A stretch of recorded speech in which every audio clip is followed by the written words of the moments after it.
senators in that way, but it being 2 p.m, we will now move to questions without notice. There are a bunch of gut responders. Senator Hanson. Senator Keneally. Thank you, Mr. President. My question is to the Minister representing the Prime Minister, Senator Birmingham. Two of Mr. Morrison's closest friends, Scott Briggs and David Gazard, were hand-picked by the Morrison government to receive $80,000 of taxpayer money without any tender process to start up their own private sector quarantine business, Quarantine Services Australia. On their website, Mr. Briggs and Mr. Gazard boast of their close personal relationship with Mr. Morrison, sharing articles which say the pair are, quote, about as close to the Prime Minister's inner circle as you can get, and revealing that Mr. Gazard, quote, speaks to the PM daily. Has Mr. Morrison ever spoken with either Scott Briggs or David Gazard about a private sector quarantine proposal? The Minister representing the Prime Minister, Senator Birmingham. Thanks, Mr. President. I thank Senator Keneally for her question, albeit it's another example of the mudraking and throwing that those opposites seek to engage in. Mr. President, the answer to the last part of the question, to the best part of my knowledge, is no, never. If there is anything to update in relation to that, I will check and provide it to the chamber. But that is certainly my understanding, because the Prime Minister had no involvement whatsoever in the decision of the Department of Home Affairs to award that contract. No involvement.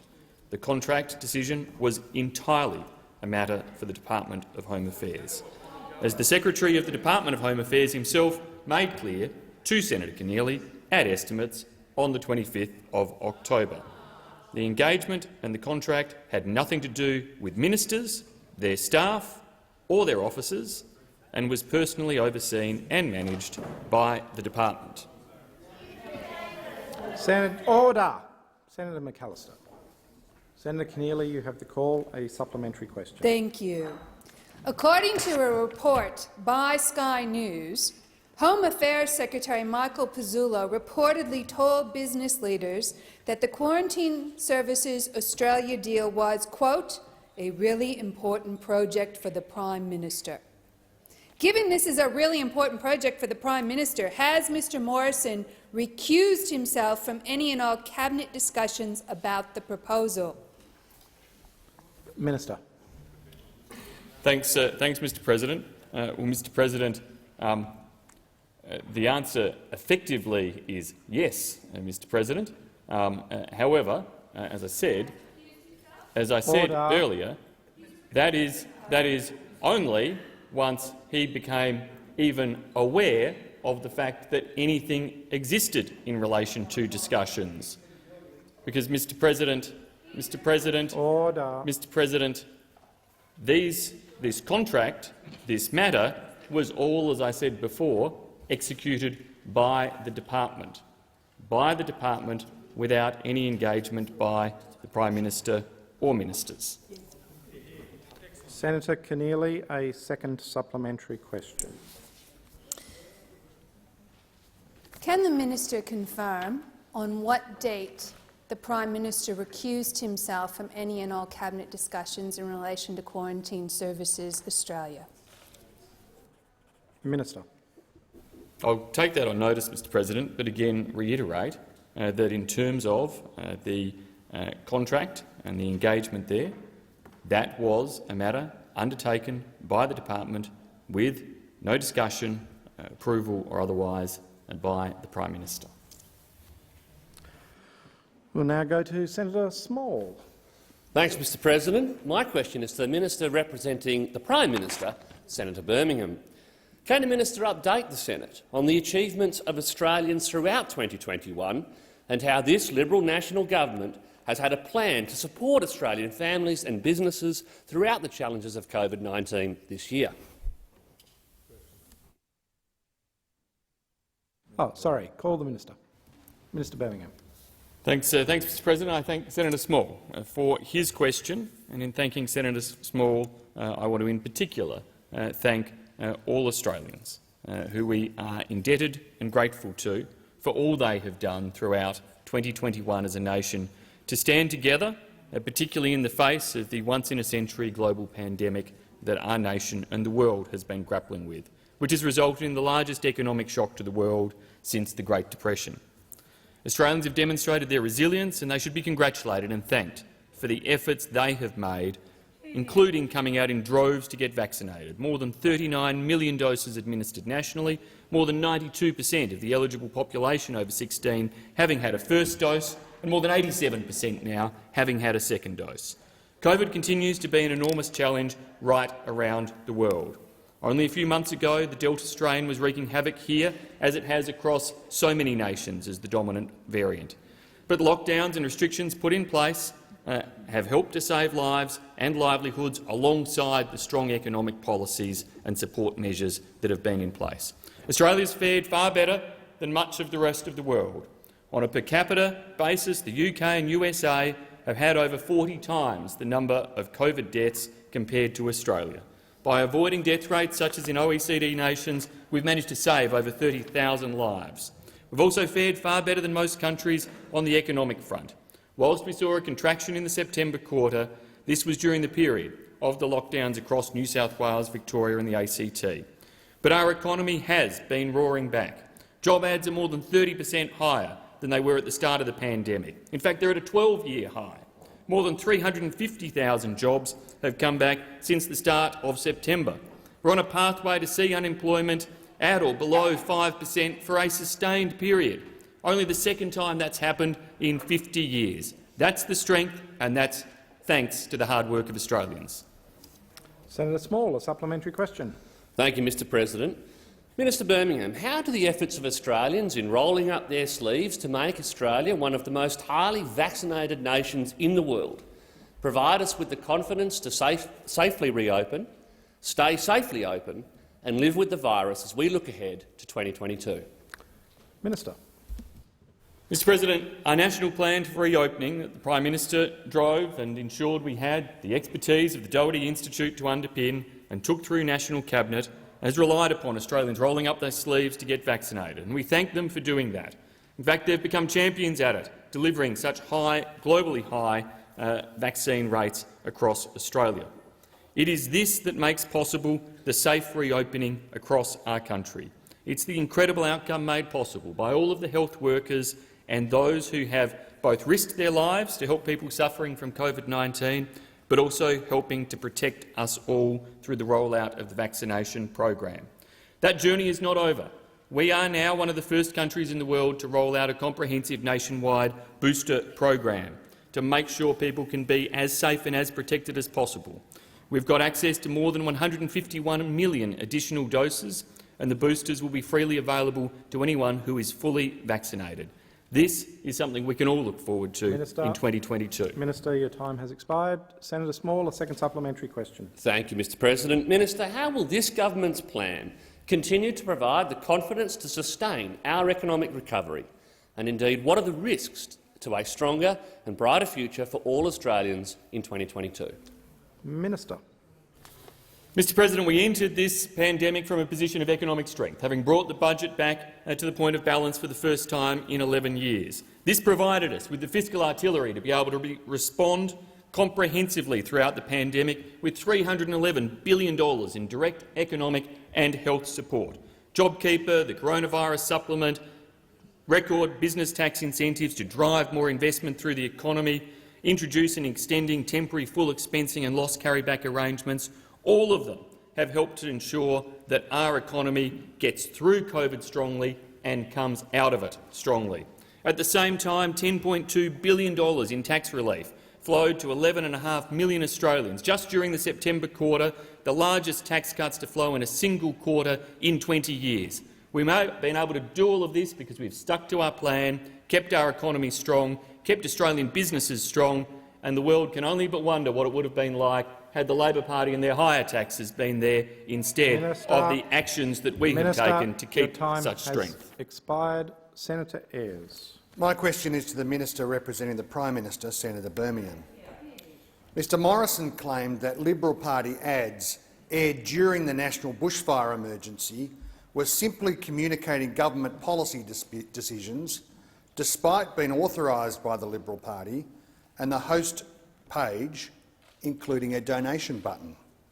Why did he claim this when it wasn't true? The Minister representing the Prime Minister, Senator Birmingham. Thanks, Mr. President. Well, Mr. President, all parties communicate policies and messages on behalf of their MPs and their representatives, and promote and communicate those messages. There's nothing unusual about that, and indeed using as many communication channels as is possible to get those messages out is the appropriate thing to be doing for all of us. Your party does it, our party does it, others do it. Senator Ayres, a supplementary question. Order. Mr Order. Morrison claimed that he had a comprehensive conversation with Zoe Salucci McDermott, a bushfire victim in Cobargo. But video footage showed that the only words he said to her were, I understand, while he turned his back to her and walked away. Why did he claim this when it wasn't true? Minister. Well, Mr. President, I have faced enough opposition questions now to know that the context of them can sometimes be distorted in terms of what the quotes that might be being used are, or the basis upon which those quotes are being used. It is, of course, evidence, as I said when I rose in response to the very first question today, that yet again those opposite don't come in here to ask policy questions. They don't come in here to ask questions about the issues facing Australians in their jobs, their lives, the tax they might pay, the threats indeed that they might face, be they domestic or foreign, or any of those types of challenges. No, they come in just with an agenda of muckraking, of mud throwing. Order. Minister, resume your seat. Senator Ayres. I mean, self-evidently its relevance. The question Are you rising on was point about of why order? he made a claim that wasn't true, and he hasn't remotely approached that question. Minister, I will bring you back to the question. You have the call. You have 16 seconds remaining. Thanks, Mr. President. Well, I don't accept the premise of the senator's question in relation to the assertions he makes. Mr. President, on this side, we're going to proudly continue to not engage in that sort of muckraking, but focus outside of this building on Australians, their jobs, their families, their lives, and helping to make them better. Your time has expired. Senator Ayres, a second supplementary question. Mr Morrison claimed that he took the bushfire preparedness advice of former fire commissioners, but they say he ignored their meeting requests for months and rejected urgent funding requests. Why did he claim this when it wasn't true? Does Mr Morrison still maintain that he has never told a lie in public life? Minister. Mr. President, I'm sure he does, and I'm sure he does because he engages comprehensively across public life in Australia with Australians from all walks of life. And I know that the Prime Minister is looking forward to not spending so much of his time in this building answering these types of grubby questions, but that he's looking forward to returning to the ability to get out there and talk to real Australians. And talk to real Australians about our job creation policies. Talk to real Australians about those policies that have created those 350,000 jobs since September. Talk to real Australians about the record numbers of new apprenticeship commencements lately. Talk to real Australians about the more than 300,000 people who've been helped into their first home as a result of the new home ownership policies our government has implemented, Scott Morrison has championed. Talk to them about what they're doing with the tax cuts that they've received and how they're using them to get ahead as a family. That's what we'll be doing for real Australians. Your time has expired. Senator Cox. My question is to the Minister representing the Minister for Resources and Water, Minister Ruston. The International Energy Agency said we cannot open up not even one more new coal, oil or gas project to meet net zero by 2050. Under the National Gas Infrastructure Plan announced last week, the Morrison government wants to open up 3 massive new gas basins and up to 11 gas pipelines. This plan for massive gas expansion locks in the devastating global heating and pushes 1.5 degrees beyond reach. Minister, you can't— Continue, Senator Cox. Order on my right. Minister, you can't implement the National Gas Infrastructure Plan and meet net zero by 2050. Which one do you choose? The Minister representing the Minister for Water Resources, Senator Ruston. Thank you very much, Mr President, and I thank Senator Cox for her question. Well, Senator Cox, I actually have to disagree with your assessment of the ability to be able to deliver the National Gas Infrastructure Plan at the same time as meeting the targets that we committed internationally to make sure that we achieve a net zero by 2050. So in the absolute explicit answer to your question is I do believe that both are achievable simultaneously. But what I can also add to that, Senator Cox, through you, Mr President, is that this government absolutely remains committed to meeting all of its commitments, all of its targets and all of its promises to Australia. And that includes making sure that we deliver affordable and reliable energy to support the economy, so that the economy supports jobs and so that jobs are available for Australians so that they can have the opportunity to be able to access the opportunities that are presented by our resource sector going into the future. But we also absolutely are committed to meeting our targets. I mean, our track record so far as a government in terms of meeting targets that have previously been agreed to is exceptional. We meet our targets and we exceed our targets, and there is every possibility that we will continue to do that. We certainly are intending to exceed our targets as we go through 2030. So, Senator Cox, through you, Mr Chair, we are, as a government, absolutely committed to the delivery of the National Gas Infrastructure Plan because it is absolutely imperative to rural and regional Australia, the jobs, the businesses and the economies of people that live outside the capital cities. And I know most of you live in capital cities, but this is a program that not only supports all Australians, allows Australians to be able to benefit from the wealth of the resources that sit under our ground, but it supports our regional communities, their economies and the jobs for people that live in regional Australia. And I would have thought that that's what you would have wanted too. Minister, your time has expired. Senator Cox, a supplementary question. WA Premier Mark McGowan has said that he would do whatever it takes to come to Woodside's aid if it loses the upcoming Supreme Court case over the Scarborough project. Minister, will you also be supporting the blanket protection of the gas industry offered up by the West Australian Premier? Minister. Order. Thank you very much, Mr President. Well, what this government will continue to do is to provide the appropriate protections to all Australian businesses that are afforded through the extraordinary amount of regulation that's put in place to make sure that we have a balanced response, but we also protect the future of this country. And the resource sector provides Australia with an amazing opportunity for our growth and our wealth. And a responsible way of extracting those resources to the benefit of all Australians is what this government will do. But we have in place extraordinary regulation and extraordinary regulators to make sure it's done in a way that is appropriate, that doesn't damage our environment, but at the same time provides the economic development that Australia and all Australians deserve to be able to benefit from, which is our amazing resources sector.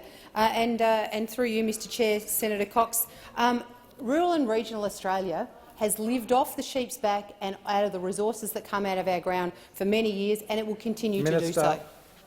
Thank you. Senator Cox, a second supplementary. How does the government intend to offset the astronomical scale of emissions from Scarborough and the Beetaloo gas projects? Because to everyone else, this is simply not believable. Minister. Thank you very much, Mr President. Well, I think the statement that Senator Cox just made is completely inaccurate, and I completely refute it. I don't believe everybody believes the statement that you've just put forward to the chamber, Senator Cox.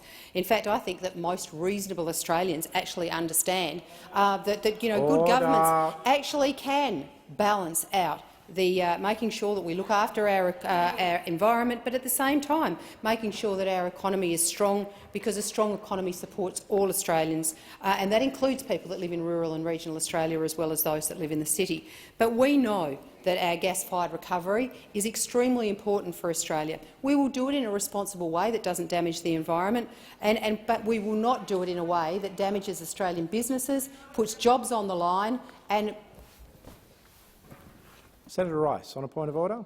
Point of order on relevance. Senator Cox's question was very clear. How are you going to offset the emissions?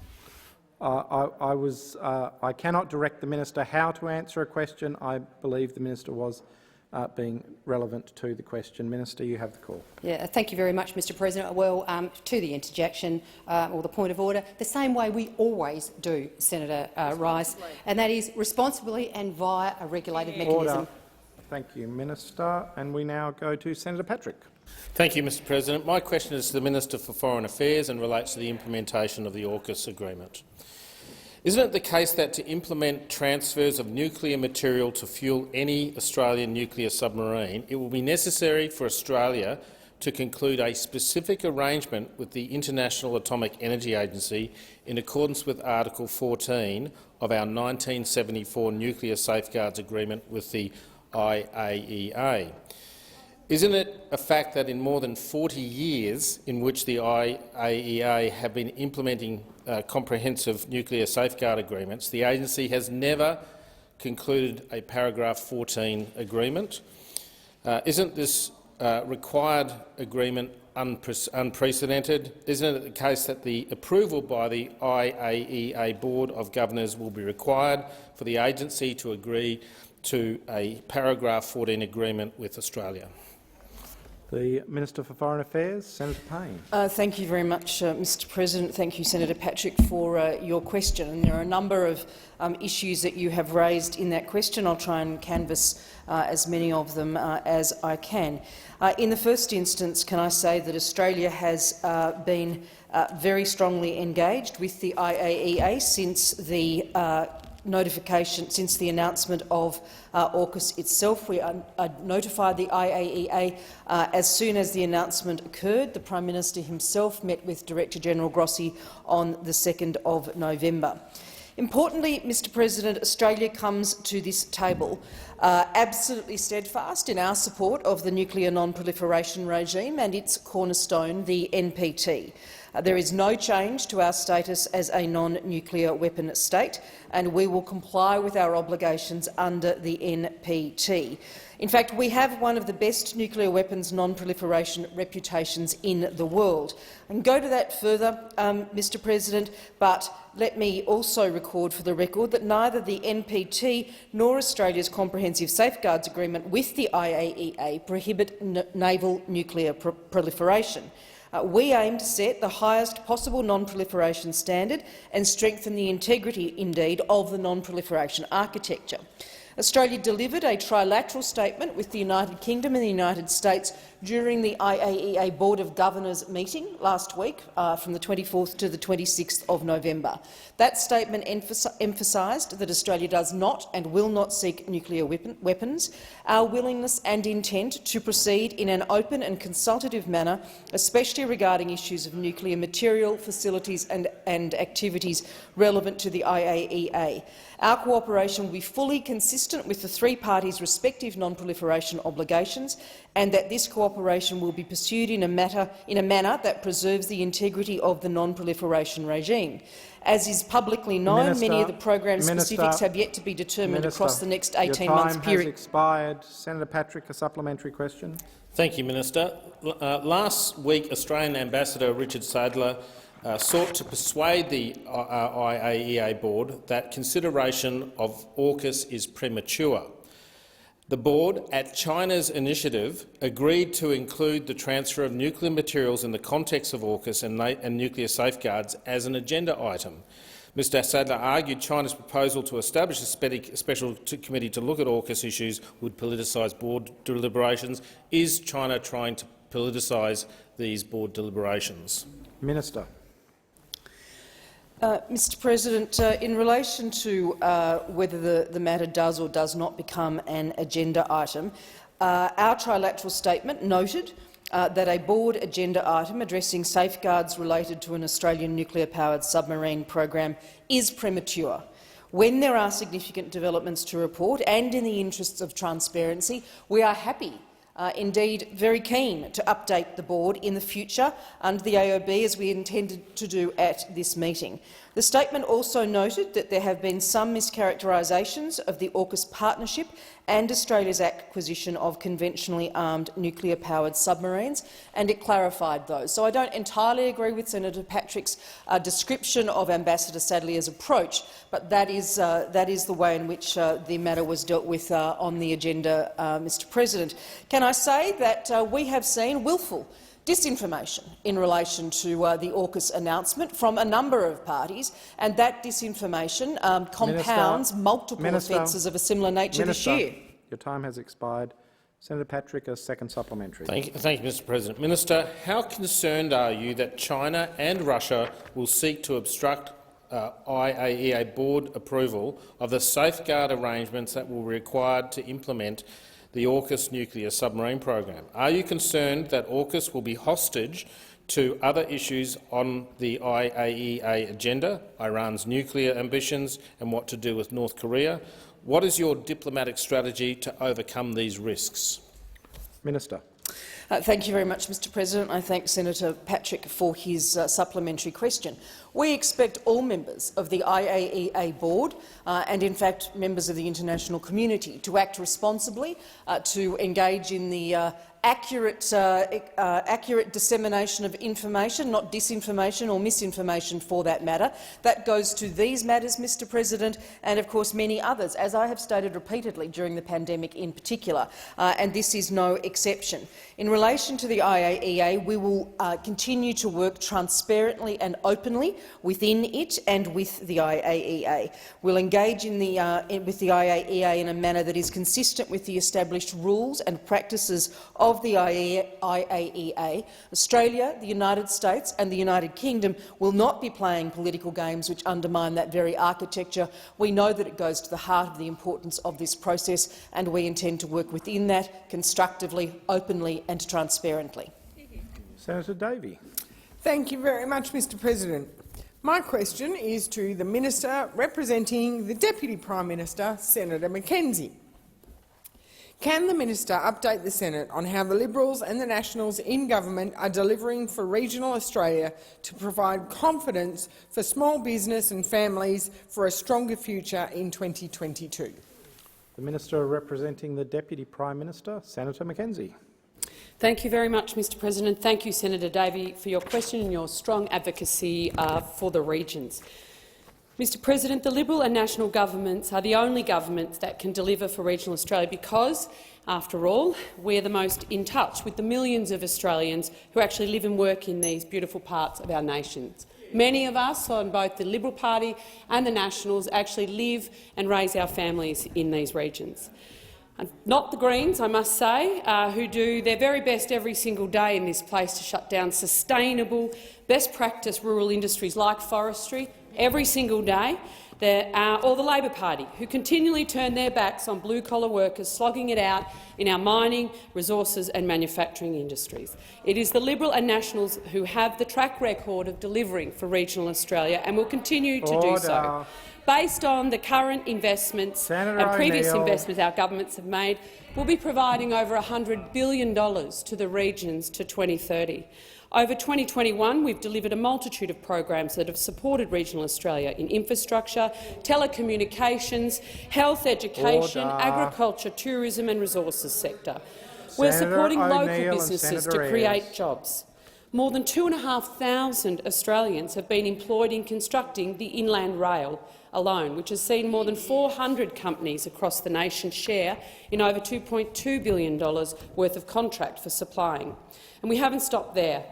We're about getting people, produce and products where they are needed. The success of the regions that we're currently experiencing, accelerated under COVID-19, didn't just happen.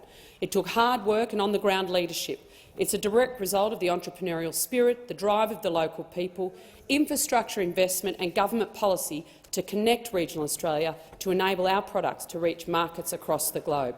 And we wouldn't have all gotten through this year had it not been for our farmers, truckies, doctors, nurses, community pharmacists, teachers and emergency service personnel. Your time has expired. Senator Davey, a supplementary question. Thank you, Minister, and I too acknowledge that we got through the year on the back of regional industries. What is the government doing to ensure those living in rural and regional Australia will have access to quality 21st century telecommunications? Minister.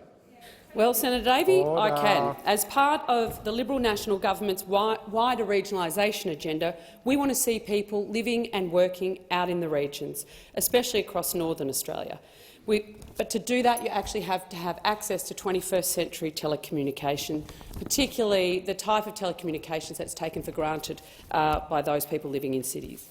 And our government wants to make that transition easy by increasing their digital experience. Connectivity helps regional businesses grow, creating jobs. It helps people in regional Australia to work remotely. It dissolves the distance. And today I was pleased to launch the second round of the Regional Connectivity Program that supports unique place-based connectivity solutions to the tune of $112 million. $45 million of that will be quarantined for projects to unlock that potential of Northern Australia. And it was great to stand and make that announcement with a champion for Northern Australia, Matt Canavan. Under round one of the program, we saw so many Minister, your time has expired. Senator Davey, a second supplementary. Too much good things to say. Given the high-risk weather season that is currently upon us, how is our government ensuring that telecommunications in regional and rural Australia is adequate and resilient in times of need to keep people safe and connected? Minister. Firstly, I'd like to thank the thousands of first responders and volunteers who do so much for Australia and Australians at our time of need. And without them, we would be in a very, very different place. And right now we've got the floods in New South Wales. First responders have received over 5,000 calls and have assisted in over 140 rescues through this period. We know that increased connectivity can save lives, and because of our mobile black spot program alone that we've rolled out since coming to government, nearly 68,000 calls have been made to 000 that wouldn't have been able to be made by regional Australians. That's real evidence that we're helping to save lives and livelihoods. Our government is delivering over $37 million to prevent, mitigate and manage telecommunication outages in natural disasters through our STAND program. That extends the battery backup to our mobile black spot program. Better telecommunications for our rural and country fire service, depots and evacuation centres is one way we can say thank you to our first responders. Your time has expired. Senator McCarthy. Mr President, my question is to the Minister representing the Prime Minister, Senator Birmingham. It was revealed publicly today that when Liberal MP Bridget Archer told Mr Morrison's office that she was considering voting against the cashless debit card, two senior members of his staff literally stood over her in her office. Ms Archer spoke against the cashless welfare card legislation, then abstained from voting. Ms Archer has said that she felt bullied, threatened and intimidated by these staffers for almost 2 weeks. Is Mr Morrison aware of who the staff are? The order. The Minister representing the Prime Minister, Senator Birmingham. Thanks, Mr. President, and I thank Senator McCarthy for the question. The member for Bass is somebody who I consider to be a good friend, and I know is a powerful advocate for her community, and she brings strong principles and strong opinions to this place, like many on this side of the chamber and all across the chamber, brings strong principles and strong opinions in their service. Now, like all parties, obviously, when people are looking to differ, then discussions are had ideally around those differences. In our side, ultimately, as Ms Archer did on that occasion, she was free as a Liberal Party MP to not necessarily vote. Minister. On relevance, the question is directly on: is Mr Morrison aware of who the staff are? I have been listening to the minister. I'm not prepared to rule that he was not being directly relevant. I'm listening carefully. Minister, you have the call. Thanks, Mr. President. As I was saying, all parties you would expect to have those discussions. In the Labor Party, if you were having such a discussion, it would, of course, be an expulsion discussion. In our party, if you're having such a discussion, Minister, resume your seat. Senator Wong on the point of order. It is a point of direct relevance. And this is Senator McCarthy asked about public reports that Ms Archer said she felt bullied, threatened and intimidated by Prime Ministerial staffers prior to the vote. So I put it to you that a reference to what happens after a vote is actually not relevant to the question. This is about activity or alleged behaviour by Prime Ministerial staff in the lead-up to a vote. Senator Canavan on the point of order. Thank you, Chair. Just on the point of order, that's not what the minister was saying. He was clearly talking about the discussions that would happen before a vote, as he mentioned, an expulsion discussion. That would be the case in Labor Party. The question clearly goes to the appropriateness of discussions around a vote, and therefore bringing in how that would be dealt with in other political parties with other senators and members of this place is clearly relevant to that question.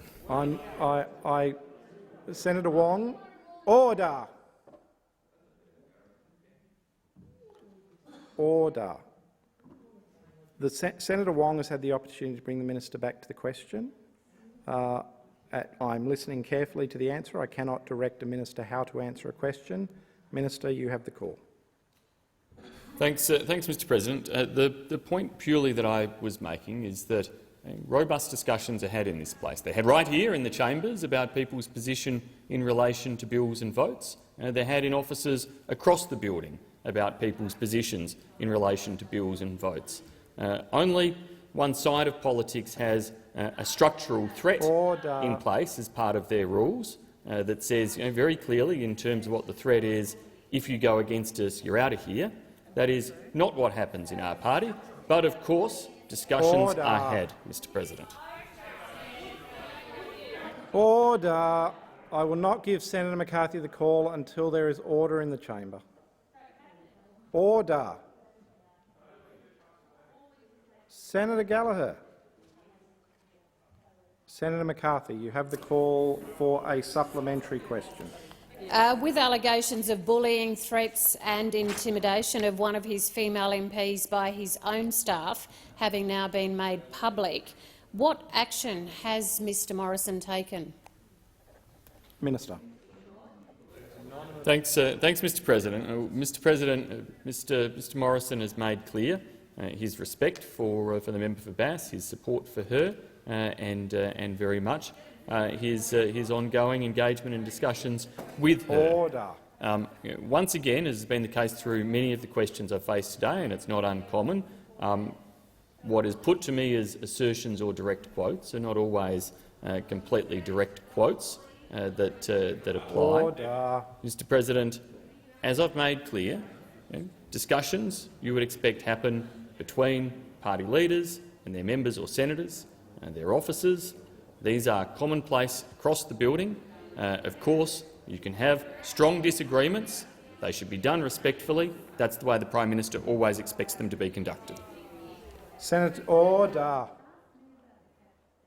Senator McCarthy, a second supplementary question. Mr President, Brittany Higgins, Grace Tame, Christine Holgate, Bridget Archer, Julia Banks, Gladys Berejiklian and Zoe Salucci McDermott, why have all of these women publicly complained about Mr Morrison's behaviour and attitudes towards women? Minister. Thanks, Mr. President. Mr. President, I don't accept the premise of all of that aspect of the question. I know there are many names who mentioned there, many individuals who have been very courageous in public statements that they've made and who have played a role during the course of this year, in particular in relation to driving some of the change that we've discussed and that the Prime Minister has discussed very clearly this week. The Prime Minister has made clear that change is necessary in the Parliament to ensure we have the reforms that are necessary, for this place to operate effectively in the future. But, Mr. President, there's all manner of conduct that could do with improvement at times, and we want to make sure those reforms occur to drive that change. But frankly, conduct elsewhere in terms of the type of smearing, the type of scaring and so on that those opposite like to engage in could also do with helping to lift. It's well, I reckon when you go out deliberately trying to scare Australia's pensioners, Senator Wong, when you go out trying to deliberately scare Australia's pensioners, as you like to do election after an election with Mediscare, Pensioner Scare, it's pretty obvious Minister, you're out to try to threaten Minister, or intimidate them the too. time for the answer has expired. Senator Askew. Thank you, Mr President. My question is to the Minister for Families and Social Services, Senator Ruston.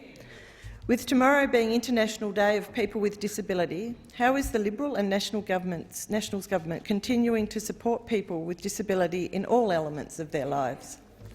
The Minister for Families and Social Services, Senator Ruston. Thank you very much, Mr President, and I thank Senator Askew for her question. Well, tomorrow is International Day of People with Disability, and tomorrow we recognise the contributions and achievements of 4.4 million Australians who live with disability across our nation. And I want to particularly acknowledge the impact of the COVID pandemic has had on people with disability, and to acknowledge their extraordinary resilience of carers, their families and people with disability, the way they came together to support each other through this difficult time. I also would like to acknowledge the frontline disability workers who have demonstrated incredible leadership and courage throughout the pandemic. You know, whether it be someone who was taking a person with disability to get that all-important COVID-19 vaccine, whether it was the way people changed how they undertook their care arrangements during lockdown. All people who have been involved in this space, we certainly acknowledge the contribution that you made to help people with disability get through the pandemic. But this government is all about making sure that we also encourage people with disability to meet and encourage them to meet their aspirations by providing opportunity to them and making sure that they are able to access the rewards so that they can fulfil their full potential. So tomorrow I will be launching Australia's Disability Strategy 2021 to 2031. It is a commitment of all levels of government, state and territory, local government and the Commonwealth Government, to make sure that we constantly understand our role in improving the lives of people who live with disability.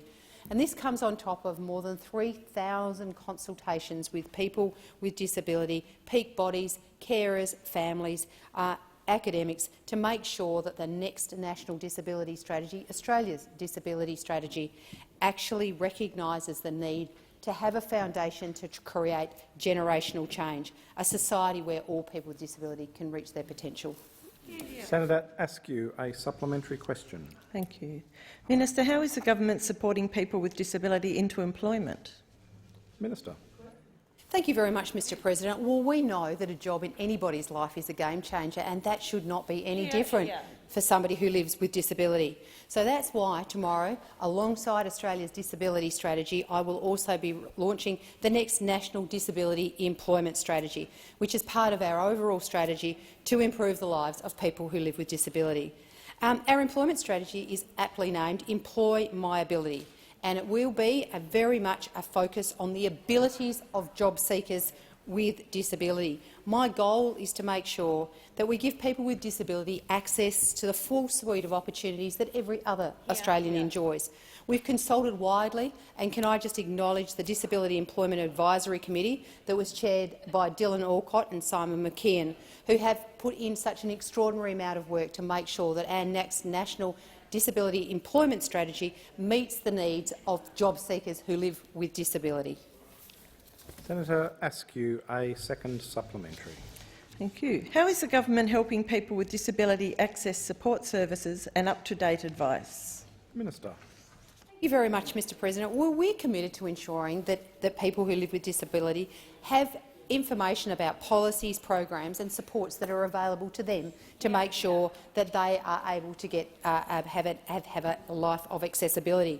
And that's why we have invested so strongly in the National Disability Gateway, which assists people, not just people with disability, but their families, their carers and the wider community, to have a single source of trusted information, advice and referral services.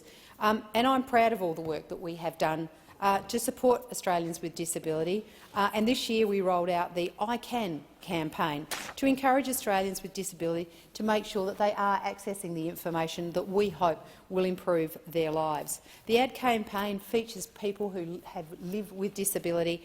They're not actors, they're real people, and it has been a tremendous success. So we will continue to work to make sure that we provide people with disability the same opportunities that every other Australian takes for granted. Minister, your time has expired.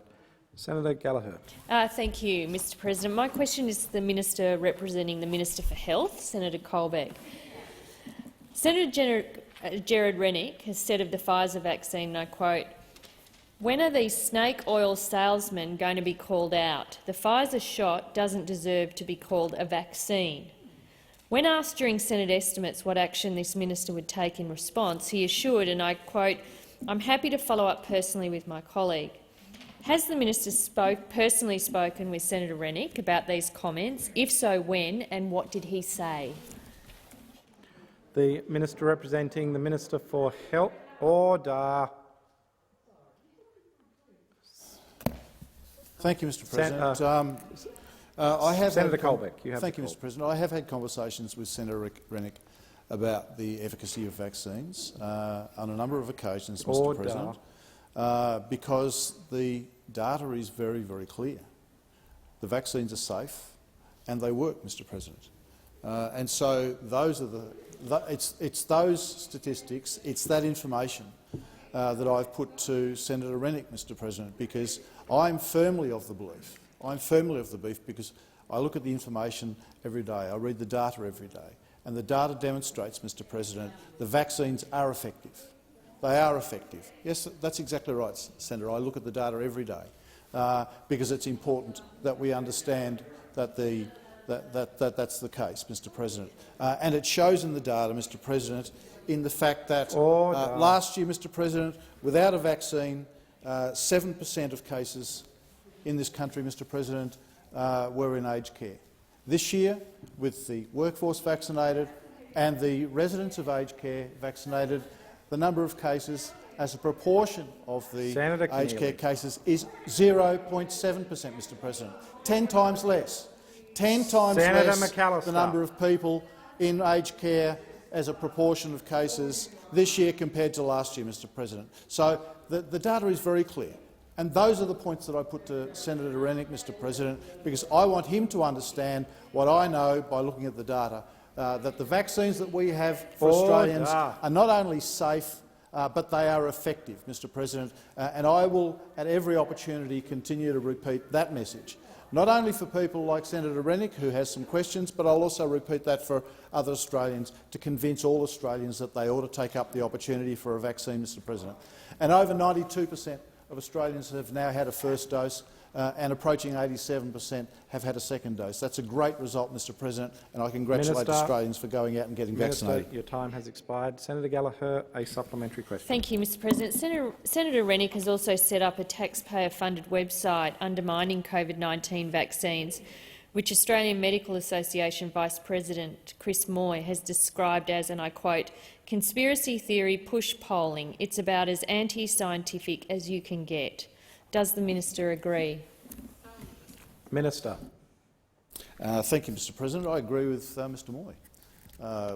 We want to ensure that the information that's provided to Australians with respect to vaccines is factual. We as government, and particularly as ministers in the government, continue, as I said, to look at the data. The Therapeutic Goods Administration continues to assess the data on vaccines globally so they can make sure that the appropriate decisions are made. So does ATAGI, Mr President. They continue to look at the data and the information on vaccines so that they can provide the appropriate advice to Australians with respect to achieving vaccine. And, Mr President, I would urge all Australians not to look at what's on Facebook, not to look at what those sorts of sites, but look at the ATAGI site, look at the TGA site, look at the Department of Health site if they want to get high-quality information about the efficacy of vaccines and the fact that they work in the interests of keeping Australians safe during COVID-19. Senator Gallagher, a second supplementary. Thank you, Mr President. Given Senator Rennick has continued to post content on social media which he has admitted may not be 100% right, will the minister publicly condemn Senator Rennick's use of taxpayers' funds to spread vaccine disinformation and conspiracies? Order. Minister. Thank you, Mr President.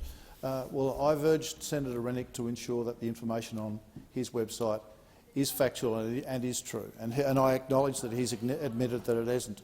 But, Mr President, one of the really important jobs that we all have here in this place is to give a voice to our constituents. That's one of the things that we do. It's a really important thing we do. But in the circumstance of an issue that is so important as this, it is our responsibility to ensure that the information that we are sharing, that the voices that we are giving elevation to by virtue of the fact that we are public figures and have a platform to be able to do that. We need to make sure that that information is true, Mr. President. And I've had that conversation. And I, Mr. President, have had that conversation with Senator Rennick because it's a principle that I believe is extremely important. We want to make sure that Australians get access to information, that it's true. We want them to get vaccinated, and we want them to understand the vaccines that we have in this country are safe and that they work. Minister. Your time has expired. Senator Henderson. Thank you very much, Mr. President. My question is to the Minister for Senior Australians and Aged Care Services, Senator Colbeck. Can the Minister provide an update on the number of Australians accessing a home care package and how the Liberal and Nationals government is supporting senior Australians? The Minister for Senior Australians, Senator Colbeck. Thank you, Mr. President, and thank you, Senator, for your question. And particularly, Mr. President, thank you, Senator, for your interest in improving the lives of senior Australians and their families. Mr. President, it's been clear over a period of time now that people want more choice. They want to stay connected to their communities. They want to stay as independent as possible. They want to remain in their own homes. Mr. President, and our government is delivering on that. The government announced in the budget, as part of our response to the Royal Commission, a further $6.5 billion as an investment to release 80,000 additional home care packages. That's 40,000 packages this financial year, Mr. President, and a further 40,000 packages next financial year, Mr. President. That is the single largest investment in home care packages ever. The new data shows that in the 3 months to the end of September this year, the number of people with access to a home care package grew to over more than 204,000 people, which is an increase of over 41,000 in the last 12 months. Mr. President, since the 2018-19 budget, this government has now invested a record $11.9 billion, Mr. President, $11.9 billion in new funding to deliver an additional 163,000 new home care packages. By June 2023, there will be around 275,000 home care packages available to senior Australians every year. And every year under our government, home care packages are up, residential places, care places are up, and every year, Mr. President, aged care funding has been up. Mr. President, Labor went to the last election with $387 billion in new tax proposals. Not a single dollar for a home care place, aged care quality and care safety or workforce, and nothing for mainstream aged care services. Minister, your time has expired. Senator Henderson, a supplementary question. Thanks, Mr. President. How is the rollout of home care packages, Minister, expected to further reduce wait list and wait times? Minister. Thank you, Mr. President. Thank you, Senator Henderson. Mr. President, the number of people waiting to receive a home care package continues to decrease as we work to ensure more Australians can live at home for longer, as more Australians are choosing to do. Mr. President, under this government, there has been a significant improvement in the number of people waiting for their approved home care package, with a 25% decrease in the 12 months to September this year. 25% decrease to September this year. Mr. President, those assessed as a high priority need at any level of home care package are now receiving their packages in less than 30 days. Less than 30 days. 99% of senior Australians waiting for a package at their assessed level of need have also been offered support from the government, including an interim package or CHSP, and continue to have access to Australia's world-class health system. Senator Henderson, a second supplementary. Can the Minister outline the design phase of the new home care system? Minister. Thank you, Mr. President. In the government's response to the recommendations of the Royal Commission, Mr President, we announced a commitment to establish a new support-at-home program. This will replace existing Commonwealth Home Support Program, CHSP, home care packages, short-term restorative care and residential respite programs. Mr President, we continue to consult on the critical design of this new program, including elements of improved assessment arrangements that are more consistent, more accurate and recognise that not all consumers need intensive assessments, a modern classification and funding system to ensure the support senior Australians receive aligns with their assessed care needs, an increased choice of providers across all types and levels of aged care, focus on aged care management in assessment and funding arrangements, better support for informal carers and, importantly, Mr President, more support for early interventions to help people remain independent and home for longer. Thank you. Senator Ciccone. Thanks very much, Mr President. My question is to the Minister representing the Minister for Health, Senator Colbeck. When asked about the pace of the vaccine rollout back in March of this year, the Prime Minister said, it's not a race, it's not a competition. Has the Minister asked the Prime Minister why he said that when it wasn't the case? Order. The Minister representing the Minister for Health, Senator Colbeck. Well, Mr President, I think the Prime Minister subsequently said, and the Labor Party are very want to go back to historical statements and forget about what's happened in the intervening period. Mr President, Mr President, the Prime Minister also said that it's not it doesn't matter how you start the race; it's a matter of how you finish the race, Mr President. And Mr President, what is quite clear, and what is quite inconvenient for the Labor Party, Mr President, is that we have one of the best vaccination rates in the world now, Mr President. In the world, Mr President. Because of the hard work that was done by members of this government, Mr President, to ensure that we did have vaccine supplies, to do the hard work to ensure vaccine supplies came to the country, and we always said that the rate of vaccination would increase as the vaccine supplies came into the country, Mr President, and that is exactly what has happened, Mr President. We said that we would like to be able to offer every Australian a vaccine by the end of the year, and we've done that, Mr President. We've done that in spades. In fact, we've got ample supplies. We are one of the first countries in the world, Mr President, one of the first countries in the world to have a whole-of-population booster program underway, Mr President, and close to 500,000 Australians have already taken up the opportunity for their booster, Mr President. So despite the fact that we did have some difficulties with the vaccine rollout at the outset, Mr President, we now have the equal 10th highest first-dose vaccination rate in the OECD, Mr President, higher than the UK, higher than the US, higher than France, higher than Germany, higher than Israel, Mr President. And so, Mr President, I think thanks to the Australian people, we can say that we have one of the most successful vaccine rollout programs in the world, Mr President. Senator Ciccone, a supplementary question. The Prime Minister repeatedly has said it's not a race after the vaccine. Senator Ciccone, do you want to just restart? I did not hear the start of your question. The Prime Minister repeatedly said it's not a race after the vaccine had been approved by regulators. But when asked why he said the vaccine rollout was not a race, he claimed he only said that in relation to the approval of the vaccines. Has the Minister asked the Prime Minister why he said that when that also was not the case? Minister. Well, Mr President, it's really sad that the Labor Party continue to live in the past when, in fact, we have run one of the most successful vaccination programs in the world, Mr President. Australians understand that. They understand the importance of vaccination program, and, Mr President, they are turning up in their droves, Mr President, to get vaccinated, Mr President. And in fact, they're turning up to get their booster shots now that those have become available, because we have said to the Australian people, and they've come with us, we have good vaccines. We have a range of supplies of vaccines, and, Mr President, they trust the vaccines overwhelmingly, and they're turning up to get vaccinated. And I thank Australians for showing that confidence in our vaccination program and turning up to get vaccinated. Senator Ciccone, a second supplementary.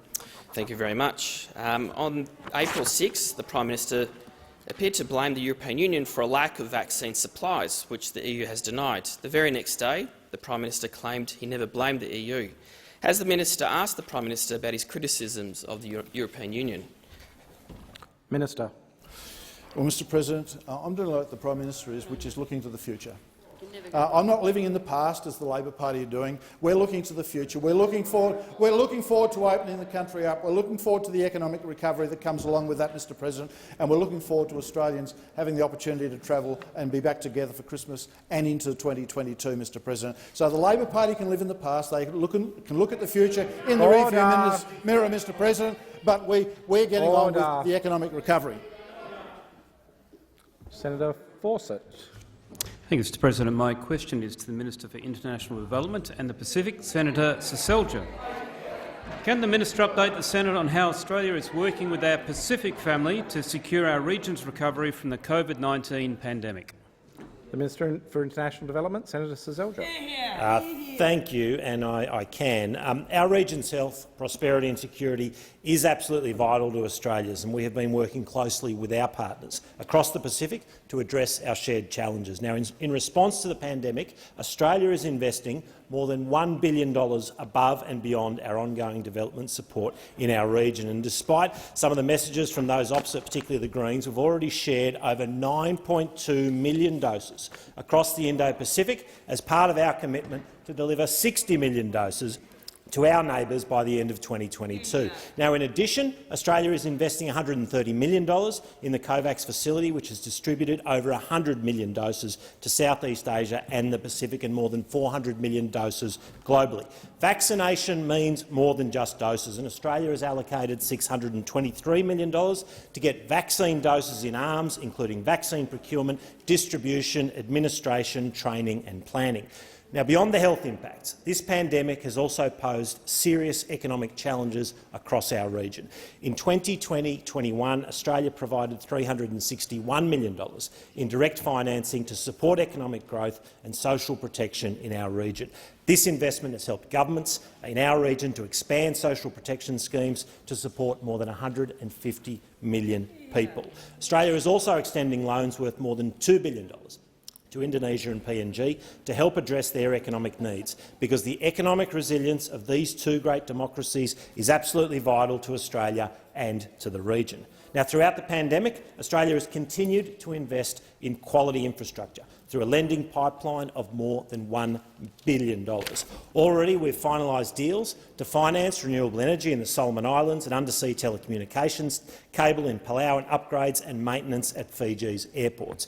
Finally, through our Pacific Australia Labour Mobility Scheme, almost 19,000 workers from the Pacific and Timor-Leste are in Australia and helping to help meet critical workforce shortages. Your time has expired. Senator Fawcett, a supplementary question. Thanks, Mr President. Minister, could you update the Senate on how Australia is working with our Pacific partners to ensure stability and security in our region? Minister. Thank you. Australia and our Pacific neighbours share fundamental values, including respect for sovereignty, the rule of law and democratic processes. And all our Pacific family were concerned by recent unrest in the Solomons. As part of our joint efforts with PNG, Fiji and New Zealand, Australia is proudly supporting the Royal Solomon Islands Police Force through deployment of Australian Federal Police, Australian Defence personnel and diplomats, and we thank them for their work. In my recent visit to Fiji, I saw firsthand the impressive Blackrock peacekeeping and humanitarian assistance camp that Australia is helping Fiji to redevelop. Blackrock will provide a regional hub for peacekeeper training and bolster Fiji's capacity to respond to humanitarian crises and natural disasters. Our defence cooperation program with 12 countries across our region, as well as our $2 billion Pacific Maritime Security program, is supporting the national security priorities of our Pacific family. This combination of defence cooperation and economic development is helping maintain security and stability across our region. Your time has expired. Senator Fawcett, a second supplementary. Thank you. Minister, how's Australia backing our partners in the Pacific to support their economic and their development priorities? Minister. Well, while I was in Fiji, I was delighted to launch a new partnership between Australia and Tourism Fiji to help Fijian tourism safely welcome back international visitors. Now, this certification scheme will be delivered by Aspen Medical, a great Canberra company. Now, with tourism representing around 40% of Fiji's GDP and Australian tourists contributing over $50 million a month pre-pandemic, this is a critical sector for Fiji. And yesterday, Fiji celebrated their reopening to international tourists, another important milestone in their economic recovery, made possible due to Fiji's world-class rollout using Australian vaccines. Another key Pacific export is kava, and yesterday I was very pleased to announce Phase 2 of the Morrison government's kava pilot. Pacific kava farmers and producers will now have direct access to the Australian market. Kava has enormous potential, enormous cultural and economic importance for the Pacific. The excitement across the Pacific and here in Australia is palpable. The Morrison government is proud to be supporting business-led economic growth across our region. Senator So, Birmingham. thanks, Mr. President, and Senator Seselja. I'll drink to that. I ask that further questions be placed on notice. Thank you. Just allow a little time for senators to quietly exit the chamber. Pursuant to order, I call on Senator Colbeck to provide an explanation. Senator Colbeck. Thank you, Mr. President. Mr. President, in response to the notice passed in the chamber, I advise the chamber that the government maintains its public interest immunity claims advanced in response to the COVID-19 Select Committee's request, Mr. President. Mr. President, can I say I thank the Select Committee for its important work this year in overseeing the government's response to the economic and health challenges of the pandemic. Coalition senators acknowledge the important role of parliamentary oversight in our system of government, which has been even more important during the COVID-19 crisis. On both the economic and health fronts, Australia has fared better than most countries in dealing with COVID-19. Australia's critical response has been underpinned by a combination of extensive testing and contact tracing, high vaccination rates, quarantine of people returning from overseas, and measures to control community transmission. Of the 38 developed OECD countries, Australia has the second lowest number of COVID cases on a per capita basis. And by avoiding the death rate seen in the OECD, we have saved, it's estimated that we've saved over 30,000 lives. Commendably, 87% of the eligible population aged over 16 are fully vaccinated, and hence we are one of the most highly vaccinated societies in the world, with a national booster program already underway. While Australia has been doing it tough, our economy has proved to be resilient. Australia was the first advanced economy to have more people in work than prior to COVID-19. Nearly 900,000 jobs have been created since May 2020. The RBA has recently revised up its forecast for wages and now sees the unemployment rate reaching 4% by the end of 2023. After last year's recession, Australia's economy, the GDP, recovered to be larger than prior to the pandemic, ahead of any advanced major economy in the world.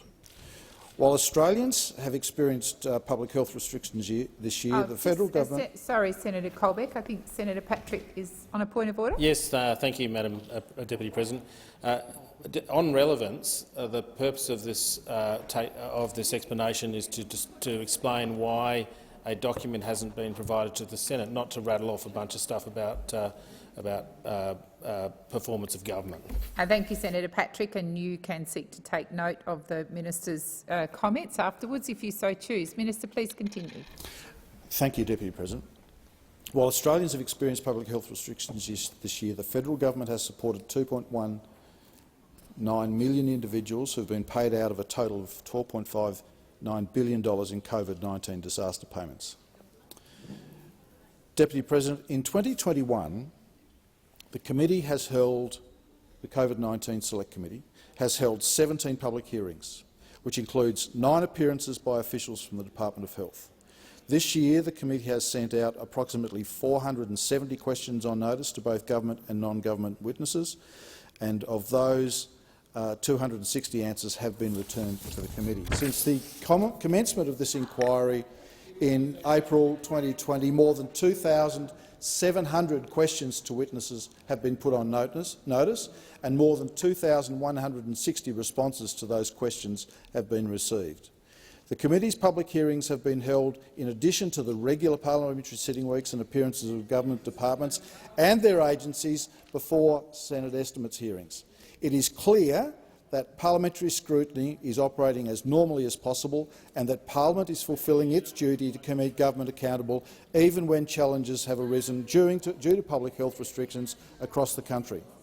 It should be noted, Mr Deputy President, the parliamentary scrutiny of the federal government's response to the pandemic has been far more extensive and robust than any state parliamentary oversight. Given the most onerous restrictions to the liberty of citizens during the pandemic in the name of public health have been imposed by state governments, they should at least have as adequate oversight as the federal parliament has put in place. It is regrettable that in many jurisdictions parliamentary committees have scrutinising the performance of state governments have only been put in place temporarily, have had few public hearings and have often been chaired by government chairs. Senator Colbeck, I am actually going to draw your attention. I have been listening and you did make reference, but there are 3 orders for you to provide an explanation. I've got the document here in front of me of the minister's failure to table the information, and whilst you did start to go some way towards that, you have deviated from that, and that is the requirement of the order. Thank you. Thank you, Mr President. It is a long-standing view of governments of both persuasions that the deliberations of Cabinet should remain confidential because disclosure may impact the government's ability to receive confidential information and hence make appropriate and informed decisions for the Australian community. This is especially so, Deputy President, when the responsibility of protecting the health and welfare of the Australian people during a pandemic is at stake. As stated in the second interim report, the relatively few disagreements between this committee and the government regarding a small number of public interest immunity claims should be viewed in light of these facts and the committee's busy workload. Thank you, Senator Colbeck. Senator Gallagher. Thank you, Madam Deputy President. I move to take note of the statement from the Minister. And I'm not actually sure that the Minister addressed the issues that have been raised in the third interim report by the Select Committee on COVID-19. It seemed to be a whole lot of excuses about the actual fact that scrutiny was occurring and continuing to occur. But the real issue here, if we cut to the chase, because it's the final sitting day of the year and I know there's a lot of other business to get through, is that the Select Committee was established with the support of the government and other senators in this place. It was a unanimously agreed to. The terms of reference were agreed. They were broad. It was clear that this committee was going to travel through the pandemic, and the specific terms of reference are to monitor the Australian government's response to the COVID-19 pandemic. So I'm not entirely sure why the states and the Commonwealth's now concern over the lack of scrutiny of the states' role is being raised as an issue. It was very clear terms of reference. Yes, we've had a lot of hearings. Yes, we've put questions on notice. And the minister actually made the argument for me pretty well when he said, oh yeah, and we've answered at least half of them. You know, like that's part of the point, that while the scrutiny process from the Senate, from the committee side is working, the problem we are having is with the government refusing to either answer the questions or be very lazy in how they answer them with these well, there's another subset where they actually answer without actually relating that to the question, so it's an answer about another matter that wasn't asked. And then there's this blanket refusal to answer things that they have decided are cabinet in confidence. And they just go, there's this I'm sure it goes around the ministerial liaison units of every department because they use the same language. The government has decided that this information is cabinet in confidence, in line with long-standing conventions, blah, blah, blah, blah. You know, they don't refer often. Departments don't even bother referring it to the minister for a formal claim of public interest immunity. The committee has had to do that. So we get the answer back, and then the committee has to chase them and go back to the department and say, no, that's not how the process works. If you are not going to answer this, then you have to refer it to the minister, and they need to go through the process of making a formal public interest immunity claim, and then you might get it done. But the chasing and the pushing of government only to have the government reply, well, we've considered it again, and the arguments we made last time, which were not in accordance with the Cormann motion of 2009, remain. And then when we bring it to the Senate and we force it through here, as we did with the second interim report, it's exactly the same thing. So we report to the Senate that the government is making that the committee has not accepted public interest immunity claims for whatever reason, and call for the order of production of documents, that the government has ignored the request of the committee. The Senate passes it and then requires the documents to be provided or the minister to come and make a statement. And then the minister, so the documents are never provided, and then the minister comes and makes a statement, which is basically to say what they said originally to the question on notice. Like, it is simply not acceptable. It's not how this place should work. It's not how this chamber was set up to work. And the longer this tired old government, 8 years in, goes on, the worse it's going to get, because there is seemingly no consequence to this. And the job that the Senate asked us to do, and me as chair of the committee, and my colleagues, including Senator Patrick, who has attended most of those hearings, which is to scrutinise the response, is impacted because of this government's unwillingness to provide information. And when people hear what the information is, it is things like the Doherty modelling and presentation that was provided to First Ministers. Like, why on earth should the Australian public not have access to that information? AHPPC minutes, when the first lockdowns happened, the advice that was given. Again, why are the Australian public not entitled to that information? I mean, these are important decisions that were taken and information that has been withheld. We've asked for this ridiculous one, the presentation by the Productivity Commission to National Cabinet on the economic recovery, I presume, because we haven't seen it. No, not allowed.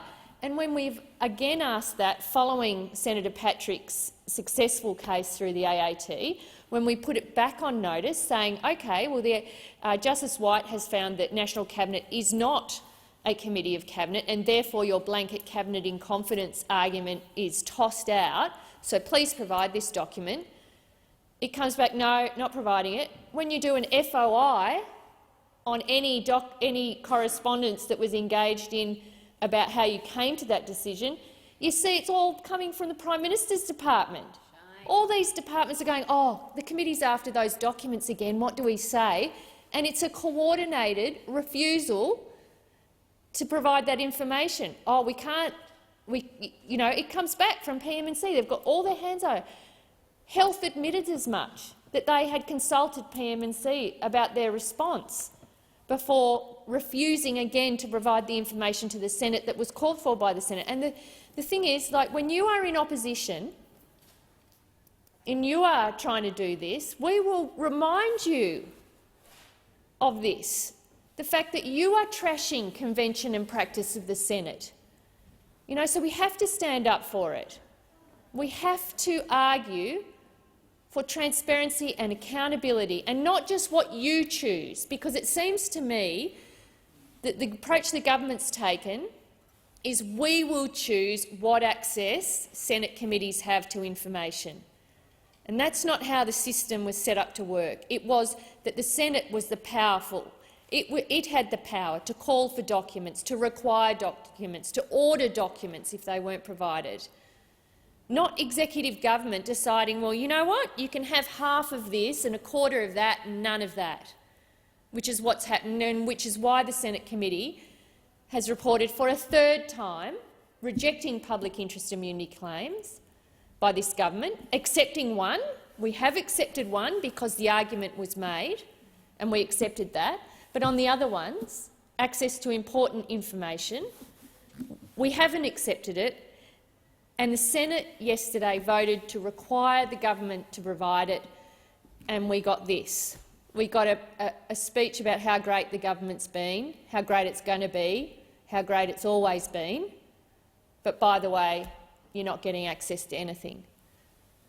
It's just not good enough. and I'll leave some time for Senator Patrick to make some other comments, but it is impacting on the work that we are able to do, on the job that we have been given by the Senate, and it is an arrogant, out-of-touch, conceited government that treats the Senate with such disrespect.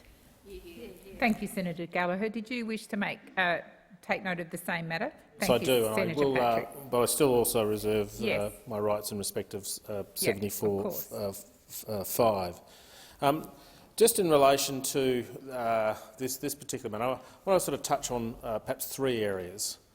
The first of those is just the disrespect of the executive, and I'm talking about ministers, in making claims which now I might point out is not just in defiance of Justice White's decision that National Cabinet is not a cabinet, but now also in defiance of a Senate resolution that says that particular public interest immunity in relation to National Cabinet is not to be advanced. That is what the Senate has decided, and as officers of the Senate, indeed, people need to look very long and hard at themselves in advancing those sorts of immunities. Look, I'll give you another one to try: intergovernmental relations, because that may actually constitute a reasonable public interest immunity.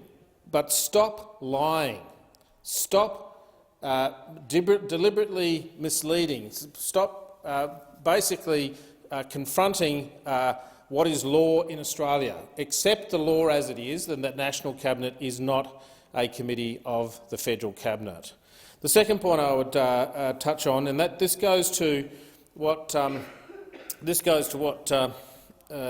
Gallagher was talking about, and that is public officials turning up and basically making public interest community immunity claims as well.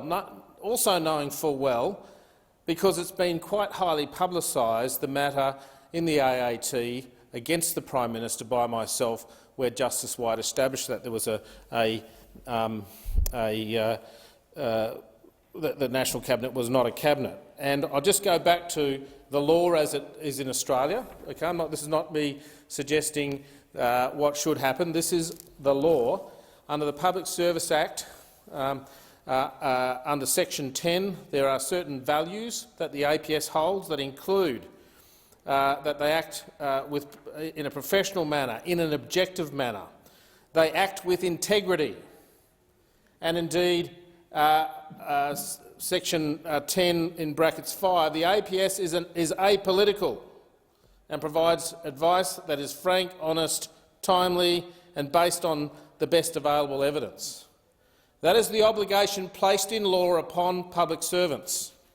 And what's happening here, and I've named a few of them, and I might point out there's another one that I've just got back in the last day or so from another public servant. I'll come back to that when I deal with late questions on notice. But in effect what happens here is the secrecy obsession of the Prime Minister dries down through the front bench, who don't have the courage to stand up and say, sorry, Prime Minister, I'm going to recognise principles in respect of the rule of law, and I'm not going to say to the Senate what you want me to say, which is that National Cabinet is in fact a cabinet, when we know that it is not and the Senate has resolved that it is not. So that's the first problem. We've got ministers not standing up to the Prime Minister, perhaps more worried about their own position, their own personal position, and perhaps the money that flows from that, rather than their obligation to the public. And what happens is they push this down through the public service, where in effect they force public servants to breach the law, to act in a manner that is inconsistent with the APS values and the APS Code of Conduct, also enshrined in the Public Service Act. Now, I'm not actually making any excuses for those public servants, because they, particularly the senior ones, ought to stand up and say, sorry, Minister, I'm not saying that, I'm not doing that. And sadly, we've seen some examples, led by Mr Gaetjens, as to where they just cast that aside and say, no, I'm going to hoist my Liberal Party spinnaker because whilst the Liberal government is in charge, I'm going to do everything that they say. That's what Mr Gaetjens does. Okay, and then I'm hoping that the Labor Party, should it get into government, looks very long and hard at some of these people and looks at their moral fortitude, looks at their courage. And again, I'm not talking about some very good people that work in the APS, do a really good job. I'm talking about the very senior people that are corroding what would otherwise be the confidence that we're supposed to have in the public service. So that's the second problem. The third problem is actually our problem. It's the problem of the Senate, who simply allows this to happen. And I'm going to go to again to the report of the Privileges Committee in the last few days, where we had a lawful order of the Senate, not complied with by a statutory officer, and in actual fact somehow the Privileges Committee finds that that's not a contempt. It's no wonder there's only half the questions getting answered in this place. Now, I'll go to the matter, and I know Senator O'Neill raised this yesterday, but I'm not convinced, and that is the referral that took place in relation to the lack of provision of documents to the Economics Committee, the referral made on the 15th of June this year. 6 months later, we're likely to end this parliament without that matter being resolved. Now, I'm happy to inform the chamber that there at least has been some agreement in respect of the provision of information to the Economics Committee, and that's a good thing. But it's taken 6 months. It's taken 6 months, and nothing that happens from now will undo the fact that the Minister and the Secretary has frustrated this Senate from being able to conduct its job. I'm absolutely sure we'll get to a point now where that committee will not report properly.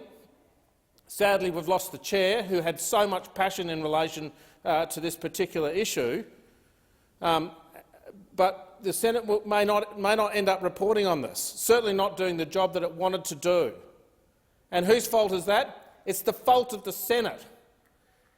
I'm sorry, but the fact that the Privileges Committee has taken 6 months to get to this point is atrocious. I invite the chair of the Privileges Committee and Senator Abetz as the deputy chair, both senators who I respect gratefully, very, very tough senators in normal circumstances. I don't understand what's happening here. I invite them to go and read Machiavelli's The Prince. That will show you how you can deal with these sorts of circumstances. Just a couple of fines, just a couple of jail terms would stop this instantly. We wouldn't be having these debates. We wouldn't be having these discussions, but unfortunately, as I've found out, the Privileges Committee is weak. The Privileges Committee of the Senate is weak. If any journalist ever uses the word the powerful Privileges Committee, I'm going to correct them. Okay? This is the fault of the Senate. No, it's not the fault of the government. The government are in breach. The government are in breach, but we do nothing about it. It's within our power to do something about it, and we don't. Order. We don't do anything about it, and that's the problem. I mean, Senator O'Neill is welcome to stand up after and take note as well, but this is the problem. And we don't get to go and look to somebody else and say, hey guys, it's not fair, they're not playing the game. We're at the top of the tree. We sit at the top. It's up to us to do it. It's up to us to stand firm. The powers are there. They flow through from Section 49 of the Constitution. There is no question. We know the House put a couple of journalists, and that was, in my view, was wrong, but put a couple of journalists into the Goulburn jail for a little while. Okay? The power exists. The High Court affirmed that. The High Court affirmed that power. just as the High Court in Egan and Willis affirmed the powers for us to produce documents, just as in Egan and Chadwick the New South Wales Court of Appeal affirmed the ability to receive documents that were legally privileged. But it is up to us. I'm not saying the government's doing the right thing, and I'm not saying the public servants, the senior public servants, are doing the right thing. They're in fact breaking the law, but we're not doing anything about it, and that needs to change. Thank you, Senator Patrick. So the question is, the motion is moved by Senator Gallagher. Be agreed to. Those of that opinion say aye. Against, I believe that's carried. Senator Patrick. Madam Deputy President, pursuant to section Standing Order 74.5, I seek an explanation from the Minister representing the Prime Minister as to why, and this is the third time I've asked in this sitting fortnight, that question number 3985 has not been answered by the Department of P&C. Minister. Thanks, Deputy President. I thank Senator Patrick for his question. Processes around finalising those answers have not been able to be finalised at this point in time. It has been a very busy period for all involved, as I've indicated to the Senate before. Through the life of this parliament, there have been record numbers of questions asked across questions on notice to the Senate chamber, across parliamentary estimates proceedings. Indeed, I think the questions total something close to that experienced in the previous two parliaments combined. The government's worked hard to try to provide answers and has delivered answers to record numbers of questions. I apologise to Senator Patrick in relation to this one that I don't have a further update for him. Senator Patrick. Take note of the minister's answer. Again, this question relates to a simple request as to how much money was spent in my case against the Prime Minister in relation to National Cabinet. Because you know what? I'm interested in finding out the answer. I'd love to know why, whatever amount of money was spent, we spent that money when the government was just going to not comply with the principles that Justice White has put. And the second one goes to the cost of looking at a Section 37 certificate to censor the Auditor General, or an Auditor General's report that was issued by Attorney General Porter. Again, an AAT matter where the AAT overturned the Attorney General's censoring. All I've asked for is how much did the proceedings cost? That's an accounting system question. And it's not like I stand up here after every question time and surprise the minister.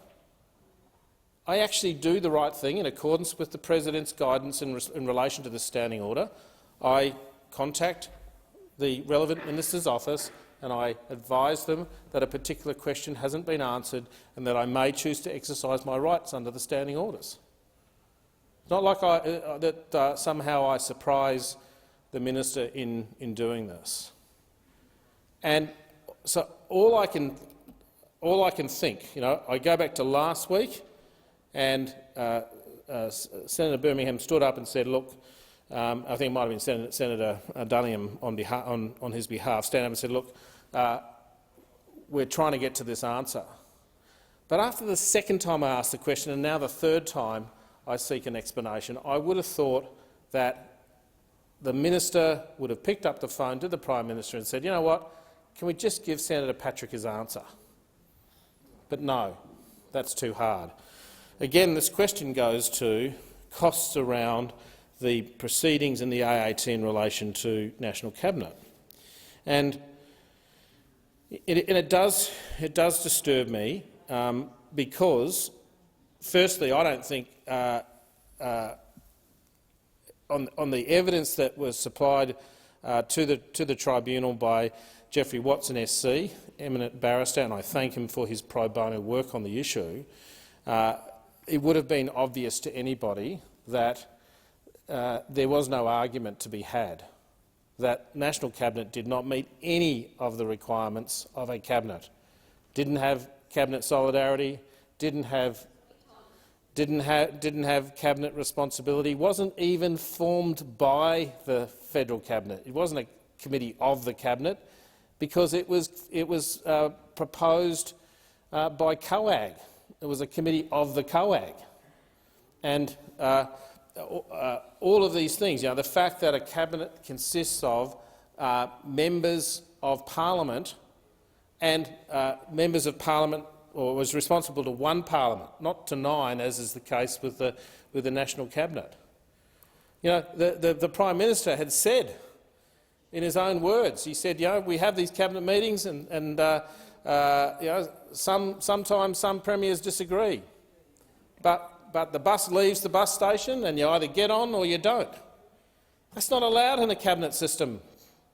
In a cabinet system, the principle is you go in, you have your argument, but when you come out, everyone sings off the same hymn sheet, such that there is a confidence in those decisions of cabinet, and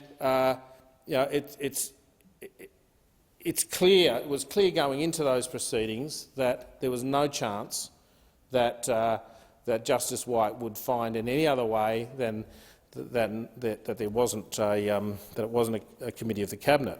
And yet today, sadly, in the last couple of days, I've got yet another FOI decision that's come back. Another FOI decision, not after cabinet minutes this time. After I seek access to the following information relating to the Infrastructure and Transport National Cabinet Reform Committee established in October 2020. I want the minutes of all meetings and the action items for all meetings. So I'm not after, in this instance, even the meetings of the National Cabinet. I'm after some peripheral committee that they've established that might feed in and provide advice. If you look at where National Cabinet extends to, it's quite amazing. It's almost, half of the government could well be covered by a National Cabinet claim if it were permitted under law, which it is not. But again, I've got an official here, in this case Petra Gartman, and I am going to continue to name people. I point out I've had over 200 FOIs, and I've never come into this chamber and named a decision maker. I normally simply appeal them. That's the normal process, but in this instance it's so offensive that the claims, in respect of the claims that are being made, against such a prominent and weighty judgment from Justice White. I get an answer that says, acknowledges, I'm aware of and have considered the Administrative Appeals Tribunal decision delivered on the 5th of August 2021 by Deputy President Justice White in Patrick and the Secretary of Department of Prime Minister and Cabinet 2021, AAT 2719. Then goes on to say that in addition to the decision in Patrick, I have considered the National Cabinet's terms of reference of the 15th of March 2020, made public after the decision in Patrick, and a joint statement made on the 17th of September by the Prime Minister, State Premiers and Territory Chief Ministers on the importance of confidentiality to relationships between the Commonwealth and states and territories. I have formed the view that National Cabinet is a committee of the Cabinet for the purposes of the FOI Act, above and beyond the law. Above, that's an official. Well, it is a. I'm accepting those. I'm accepting those interjections. It is, in fact, a mandate driven down from the very, very top, from a Prime Minister who says, I am addicted to secrecy and the Australian public will not find out what it is that we're up to. And it flows down through Mr Gaetjens and now down to the next level, where sadly those officials are acting in breach of the law. It's not that they're making an FOI decision that's wrong. I mean, that's not punishable. Okay, it's appealable but not punishable. But they are breaking the law in that they breach the APS core values and the code of conduct, which requires for that objectivity, that it requires professionalism, requires fearless and frank advice. And in the case of independent decision-makers, it requires the decision-maker to consider all of the facts, consider the law and to make a determination. Now, I've got 3 of these decisions, and I've seen one from another constituent that use a template format. That tells me that the department is not taking the issue seriously in terms of their approach to freedom of information. They're doing what Mr Morrison tells them. They're supposed to independently, each one of them, look at the matter, look at the cases, not look at the hymn sheet produced by Mr Morrison. And it brings them into disrepute, sadly. Brings them into disrepute.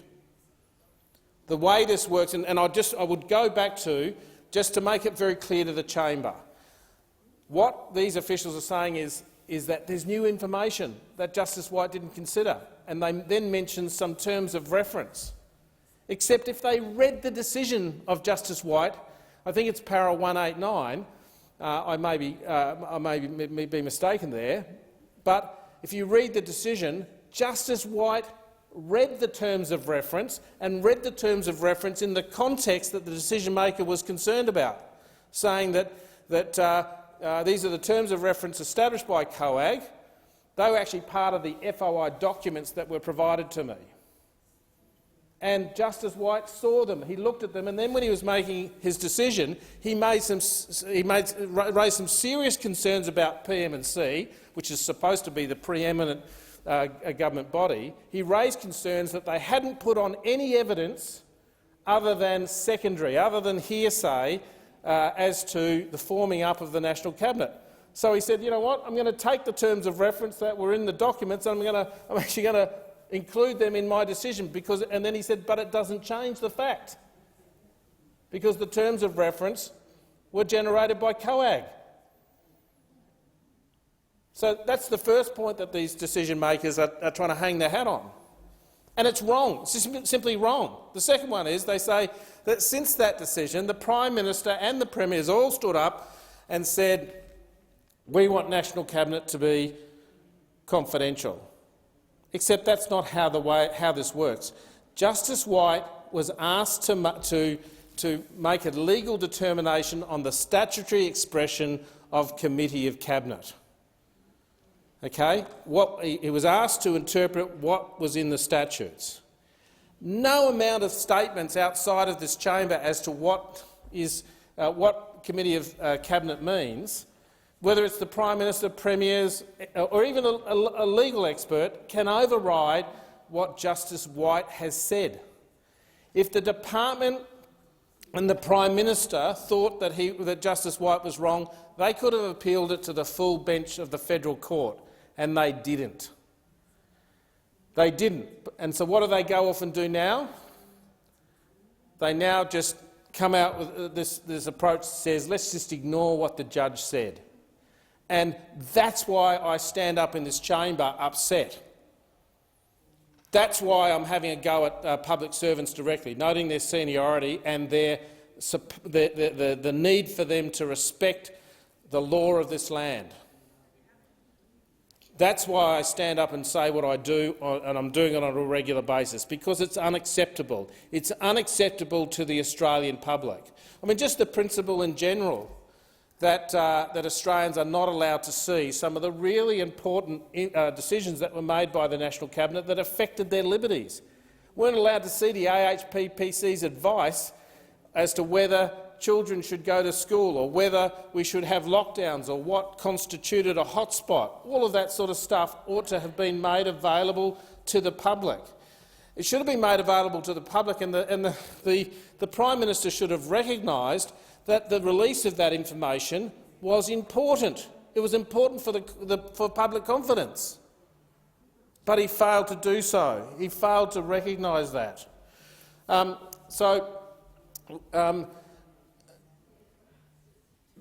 That's why I'm disturbed about what's happening here. We've got another official who simply has not had regard to to her obligations. Petra Gartman, again,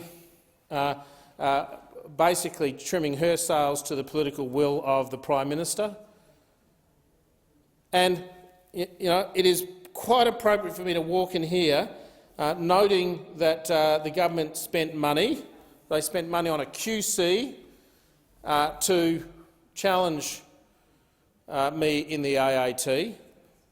They spent all that money. I want to know how much it is. And the Minister, Prime Minister, is refusing to provide me with that information. And that's why I come in here week after week and day after day, and I'll continue to do so in the very few sitting weeks that we have next year, to press for this answer. Gee, I hope by February I've got an answer to this question.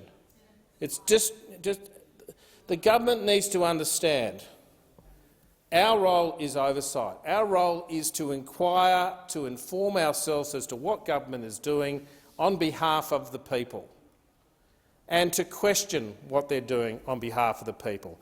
And that's exactly what we do when we ask a question on notice. We're not doing it for ourselves, we do it for our constituents, the people who we represent and the people who actually pay the ministers' salaries and the public servants' salaries.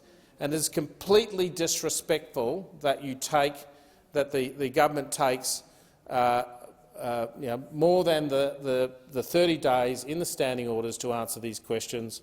I hope the next time I stand I will not be needing to exercise Standing Order 74.5. Thank you.